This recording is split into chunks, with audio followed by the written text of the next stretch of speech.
CVU's held the Budget Live event to enable businesses here who've been attending our Business to Business Summit to hear firsthand what the Chancellor proposes for businesses throughout the country. Really, it's just to get businesses here to hear firsthand, instantly, what the Chancellor is proposing, to try to work out in their minds what it will affect their business, if any, and also to get some informed opinion, perhaps, very early thoughts about what others may think of those proposals. I think two of the announcements particularly stood out for business. Firstly, and very obviously, the corporation tax announcement. That will be welcomed by businesses of all shapes and size.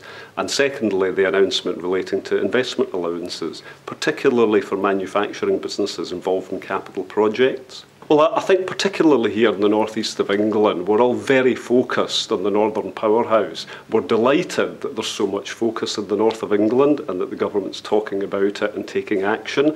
But we are waiting and will continue to wait just to understand a little bit more about the detail of how the Northern Powerhouse will work and how areas like the northeast can benefit from it. I think the thing that we're most pleased about is the extension of the annual investment allowance and the fact that that's been made permanent. I think giving businesses that confidence to invest and knowing that that's not going to chop and change over time is really important. We need businesses in the North East to invest at a time when public spending is going to continue to be cut for the next few years.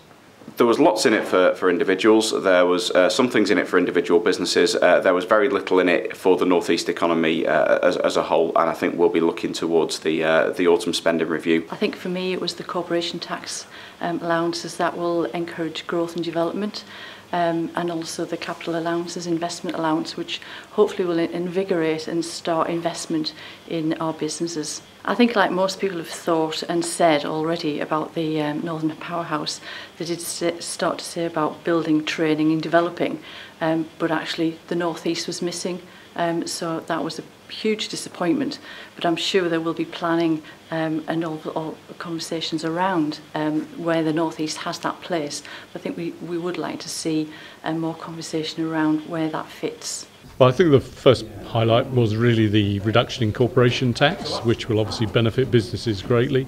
I think we're also interested to see how the levy on apprenticeships will work, because that again obviously will help towards meet more apprentices. The government set a target of 3 million, so we need to see how that will work. I think there are other measures there that again we find interesting. I'm particularly interested in the productivity plan that's going to emerge on Friday. I think the biggest benefit will be the corporation tax reduction. So I think all businesses will benefit from that, and that again does give a message to the rest of the world that we are open for business, and we obviously thrive here on foreign companies coming here to locate in the Tees Valley.